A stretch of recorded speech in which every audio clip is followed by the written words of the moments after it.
석유공사가 이번 동해 석유개발 분석을 한 액트지오사를 사실상 전혀 검증하지 않은 것으로 드러났습니다. 게다가 이로써 석유공사 측의 또 다른 거짓말이 뽀록났습니다. 1일 최소 1 논란이 이어지고 있는 이번 석유게이트 관련 또 단독이 나왔습니다. 이번엔 KPI 뉴스라는 다소 생소한 언론사인데 이것만 봐도 역시나 이번 석유게이트는 논란 노다지인 듯합니다. KPI 단독 보도에 따르면 한국석유공사가 이번 동해 석유개발 분석을 한 액트지오의 사업 실적에 대해 자체 조사는커녕 액트지오가 제공한 정보만을 토대로 판단한 것으로 드러났다고 합니다. 또한 석유공사가 액트지오의 이력에 대해 사실상 대국민 사기를 친 것 역시 밝혀졌습니다.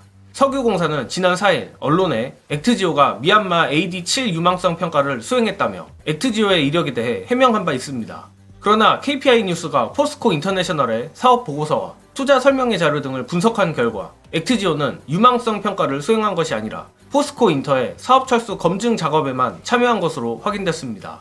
포스코 인터는 지난 2019년 미얀마 AD7 광구에 사업성이 없다고 결론 내리고 철수한 바 있는데 2016년 사업보고서에는 AD7 광구의 딸린 탐사 시추에서 천연가스를 확인이라고 기록되어 있습니다.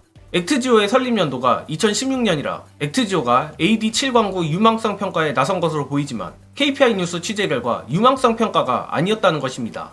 즉, 석유공사가 액트지오의 신뢰성을 강조하기 위해 유망성 평가를 했다고 거짓말을 했거나 아무리 좋게 봐줘도 역시 액트지오의 이력에 대해 검증을 전혀 안 했다는 말이 됩니다. 따라서 알고 했든 몰라서 했든 어찌됐든 대국민 상대에 거짓말을 한 셈입니다.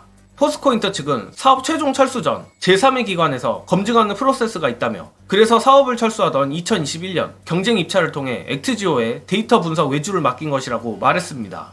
이어 액트지오가 구체적으로 어떤 결론 내렸는지 밝히기 어렵다고도 전했습니다. 그리고 이에 대한 석유공사의 해명이 더 황당한데 석유공사 관계자는 지난 4일 언론에 발표한 내용에 대해 설명 자료는 액트지오가 제공한 정보를 바탕으로 썼다고 인정하면서도 액트지오가 유망성 평가에서 층서 연구 등을 수행했으나 구체적으로 어떤 시점에 무슨 결과를 얻었는지 파악하기는 어렵다며 사업 철수 검증이 왜 유망성 평가로 둔갑했는지에 대해서는 언급하지 않았습니다.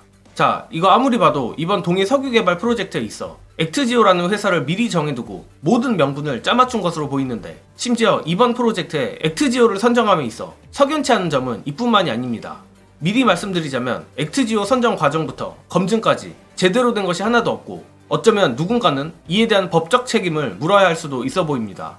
이 부분은 최근 석유게이트 검증단 특종을 낸 김원희 의원의 설명으로 대신하겠습니다. 이제 입찰 방식도 문제인 거죠. 계약 방법이 지명 경쟁 입찰 방식이에요. 어떻게 하는 겁니까? 그게? 이 지명 경쟁 입찰이라는 방식이 뭐냐면 수의 계약은 1대1로 지명하는 그렇죠. 거라고 생각하시면 되고요. 그러니까 수의 계약을 두세 명하고 검토해서 그 중에 한 명을 하는 방식이라고 생각하시면 돼요. 지정 방식이에요. 처음에는 5개 업체라고 그랬거든요. 5개. 그러다가 4개라고 줄여요. 근데 최종 어젠가 산업부 장관이 그저께 바로 그 해명할 때는 3개 업체래요. 그게 어떻게 변할 수가 있어요?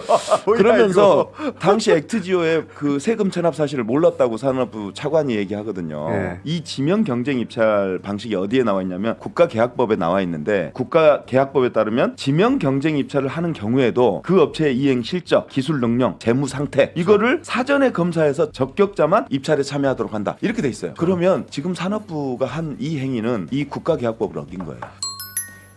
사실 냉정하게 말해서 이번 석유게이트의 종착점이 윤석열로 향할지에 대해선 저로선 회의적이긴 합니다. 예컨대 최혜병 수사 외압 사건처럼 명백하게 윤두창의 개입 정황이 있으면 모르겠지만 현재로선 천공의 산유국 헛소리 외에는 없기 때문입니다.